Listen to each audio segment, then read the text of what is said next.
السلام علیکم جی. اس وقت ہمارے ساتھ موجود ہیں کامل خان ممتاز جی صاحب جو کہ پاکستان کے ممتاز آرکیٹیکٹ ہیں. السلام علیکم سر. جی وعلیکم السلام. آئیے آئیے کیسے سر, مزاج ہے سر؟ بالکل خیریت سے ٹھیک ہے, آپ ٹھیک ٹھاک ہیں؟ بالکل ہاں جی.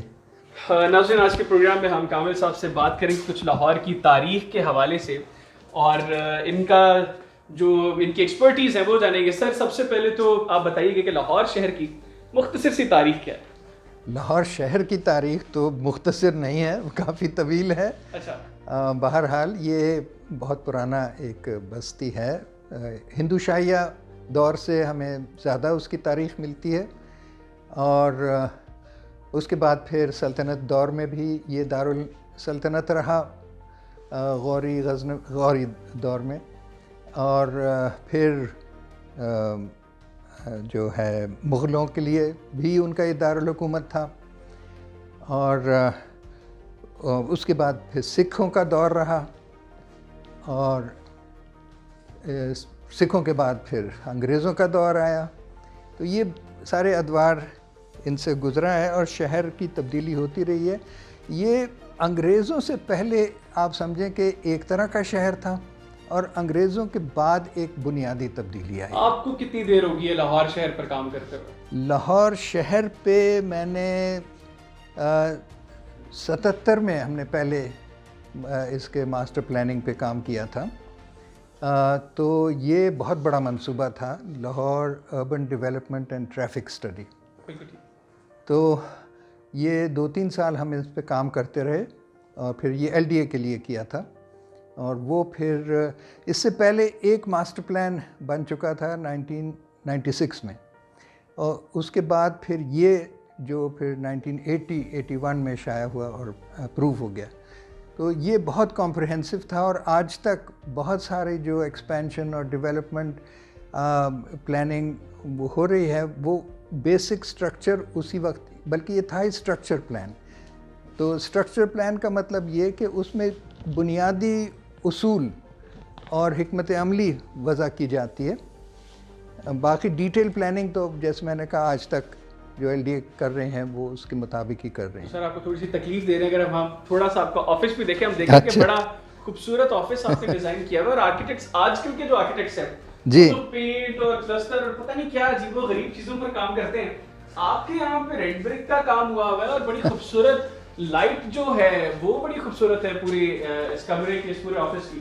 تو آپ نے کیوں پینٹ اور کلسٹر کا کام نہیں کیا؟ یہ فرش بھی ہم دیکھ رہے ہیں بالکل سادہ ہے, لیکن ہر چیز بڑی خوبصورت ہے. اور وہ جو اکثر بات ہوتی ہے نا کہ سادگی میں بڑی خوبصورتی ہے, تو یہ پورا یہ ڈپیکٹ کر رہا ہے کہ سادگی واقعی بڑی خوبصورت ہوتی ہے. آپ کے پورے آفس سے پتہ چلتا ہے. ہاں دیکھیں, بات یہ ہے کہ ہم افورڈ ہی نہیں کر سکتے اور کچھ, اور میں صرف ایز این انڈیویجول نہیں کہہ رہا ہوں, ہم پورا ملک جس حالت میں ہے غربت کی, یہ عیاشی کے امپورٹڈ اور ہائی ٹیک اور یہ چیزیں, شیشہ, المونیم, بلکہ ہم یہ سب چیزیں کوشش کرتے ہیں کہ اس کا استعمال نہ کریں. تو اس میں کچھ بھی نہیں, ہماری مجبوری ہے, یہ کوئی سٹائل نہیں ہے, کوئی ہم نے کوئی سٹیٹمنٹ نہیں کرنے کی کوشش کی, اور کچھ ممکن ہی نہیں تھا. اچھا سر, لاہور کنزرویشن سوسائٹی کیا ہے؟ لاہور کنزرویشن سوسائٹی میرا خیال ہے 1985 میں بنی تھی. اس میں زیادہ تر آرکیٹیکٹس تھے جن کو ورثے سے خاص لگاؤ اور فکر تھی. تو یہ سوسائٹی بنائی تھی لاہور کے ثقافتی ورثے کے تحفظ کے لیے. اور یہ ان دنوں میں تو بڑی خاموشی سے, بلکہ اس کا نام پڑ گیا تھا لاہور کنورسیشن سوسائٹی. ملتے تھے, چائے شائے پیتے تھے, بڑی گپ شپ لگتی تھی. نہیں, بہت اہم کام بھی کیے. لاہور کے جو پریمیسز پروٹیکٹڈ نہیں بھی تھے ان کی لسٹ بنوائی گورنر جیلانی کے دور میں, اور بہت ساری چیزوں پر توجہ دلاتے رہے ہیں. یہ زیادہ متحرک ہوئی ہے کنال وائڈننگ اسکیم جب اس کا پتہ چلا کہ درخت کاٹنے لگے. تو اس وقت لاہور کنزرویشن سوسائٹی نے اور بھی بہت ساری تنظیموں اور افراد کے ساتھ مل کے یہ ایک لاہور بچاؤ تحریک کے نام سے کافی بڑی تحریک بن گئی, اور ہم نے اس کا رجسٹ کیا ہائی کورٹ میں بھی، پھر سپریم کورٹ تک بھی گیا، وہاں سے فیصلہ ہوا. تو اس میں لاہور کنزرویشن سوسائٹی ایک ایکٹیو اس نے ایک شکل اختیار کر لی. بالکل. اچھا سر، یہ ہم دیکھ رہے ہیں جہاں پہ آپ کے آفس کی خوبصورتی کی بات ہو رہی تھی، یہ ہمیں ایک چیز بڑی خوبصورت سی نظر آ رہی ہے اس دیوار پر. یہ کیا چیز ہے اور اس کی تاریخ کیا ہے؟ اور ویسے دروازے بھی بڑے خوبصورت ہیں، لیکن سب سے پہلے یہ کیا چیز ہے؟ یہ ہے مقرنس، اور ایک خاص قسم کا مقرنس ہے. مقرنس ایک عجیب اور بڑی خوبصورت چیز ہے جو ہمیں تمام اسلامی دنیا میں مختلف سٹائلز میں انداز سے ملتی ہے، کیونکہ ہر جگہ کے مٹیریلز مختلف ہیں، کہیں پتھر، لکڑی، کہیں چونا، کہیں اینٹ گارے سے. تو ایران میں بہت خوبصورت ہوتے ہیں، اسپین کا تو بہت ہی دنیا میں مشہور ہیں. تو یہ مقرنس ایک آپ کہہ لیں کہ ایک طرح سے اسلامی آرکیٹیکچر کی پہچان سی بن گئی ہے. پر اس کے استعمال کے اور بہت وجہ ہیں، صرف یہ اسٹائل کی بات نہیں ہے، وہ بہت ڈیٹیل میں جانے کی بات ہوگی. اچھا سر، ابھی ہم نے سنا کہ لاہور کا جو ایل ڈی اے ہے، یہ ماسٹر پلاننگ کر رہا ہے لاہور کی. جی. تو یہ ایل ڈی اے لاہور جو شہر ہے بڑا تاریخی شہر ہے، اتنے پرانے شہر کو اچانک ماسٹر پلاننگ کی کیا ضرورت پڑ گئی؟ یہ اچانک کوئی ضرورت نہیں ہے. یہ تو ماسٹر پلان جیسے میں نے کہا کہ 96 میں بنا تھا. اصل میں ماسٹر پلان پہلا لاہور کا تو اس نے جو ہے قطب اس نے بنایا تھا، محمود غزنوی نے ایاز کے ذمہ لگایا تھا کہ اس کا پلان بناؤ. تو یہ کوئی نئی بات نہیں ہے. اور اس کے بعد 96 کے بعد پھر ہم نے جس پہ کام کیا Lahore urban development structure plan. پھر اس کے بعد تقریباً 2000 سے کچھ پہلے ضرورت محسوس ہوئی کہ حالات اتنے تبدیل ہو چکے تھے کہ اس کو اپڈیٹ کرنا تھا. تو اس کی اپڈیٹنگ ہوئی 2020 کے ٹارگٹ سے، اس حساب سے. اور یہ پھر وہ بھی ایکسپائر کر گیا. 2020 تک وہ استعمال ہوتا رہا ہے.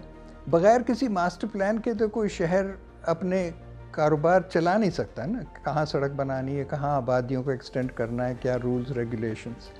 تو یہ 2020 میں وہ پچھلا پلان کیونکہ ایکسپائر کر رہا تھا تو یہ لازمی تھا ایل ڈی اے کے لیے کہ ایک نیا پلان بنائے. تو اب یہ 2040 کے نام سے پھر 2050 انہوں نے اس کا کر لیا ہے جو پیریڈ ہے. سر اس کے ٹرمز آف ریفرنسز کیا ہیں؟ اس کے ٹرمز آف ریفرنسز بڑے ہی عجیب و غریب ہیں. پہلی تو عجیب بات یہ کہ ٹرمز آف ریفرنس کسی ورلڈ بینک کنسلٹنٹ نے نہیں بنائے. یہ ٹرمز آف ریفرنس لاہور کے شہریوں نے بنائے. اور دوسری بات یہ کہ اس کی زبان، ورکنگ لینگویج انہوں نے لکھ دیا ہے کہ یہ پنجابی ہوگی لاہوریوں کے لیے، اور اردو میں ہوگی ملک کے لیے، اور پھر آپ انگلش میں بھی کر سکتے ہیں اگر دل چاہے آپ کا. اور پھر عجیب عجیب باتیں. ایک تو یہ کہ کہا تھا کہ آپ ٹرمز آف ریفرنس بنائیں لاہور ماسٹر پلان 2050 کے لیے. تو یہ شہری کمیٹی نے کہا کہ صاحب لاہور ماسٹر پلان 2050 نہیں بنے گا. دو چیزیں بنیں گی. ایک تو لاہور ڈویژن کا regional plan, regional structure plan, کیونکہ کوئی بھی شہر اپنے علیحدہ سروائیو ہی نہیں کر سکتا.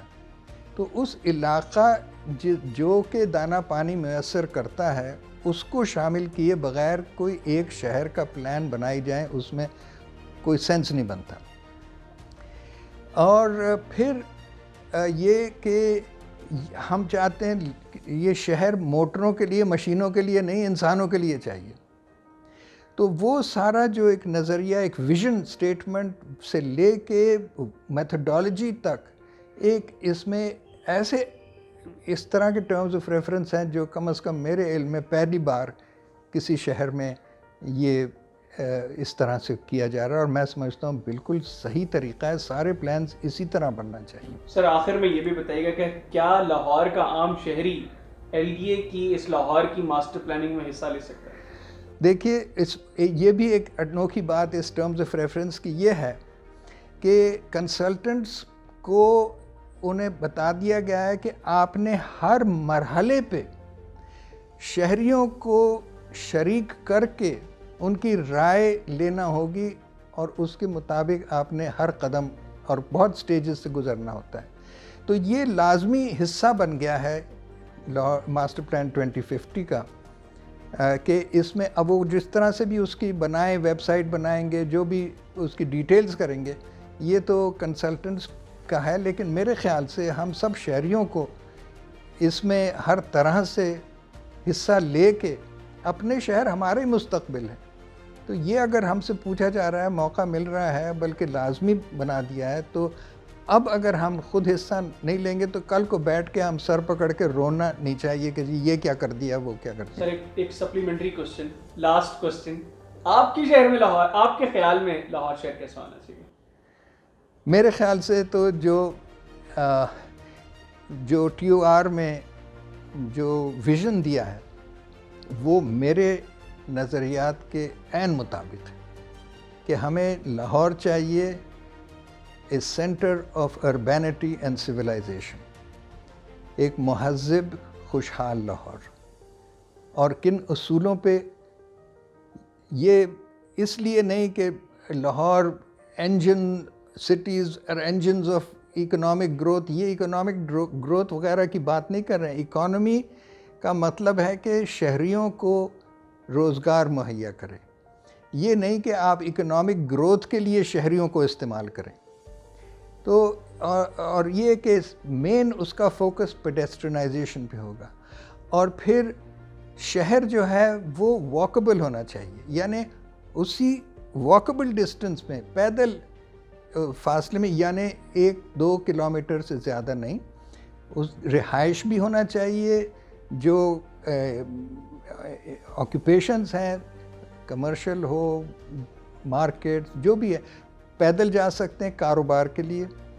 اور سہولتیں ایجوکیشن کی، ہیلتھ کی، ریکریشن کی، یہ سارا کا سارا ایک محدود علاقے میں جس میں پیدل چل سکے.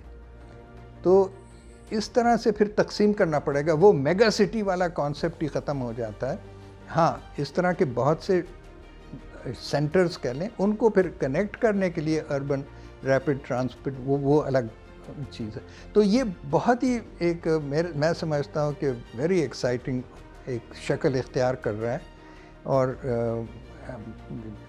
اس میں تو میں سمجھتا ہوں کہ اب ہمارے ہاتھ میں ہے، ہم کیا اس کو شکل دینا چاہتے ہیں. عامر خان ممتاز صاحب، بہت شکریہ، آپ نے اپنا قیمتی وقت ہمیں دیا.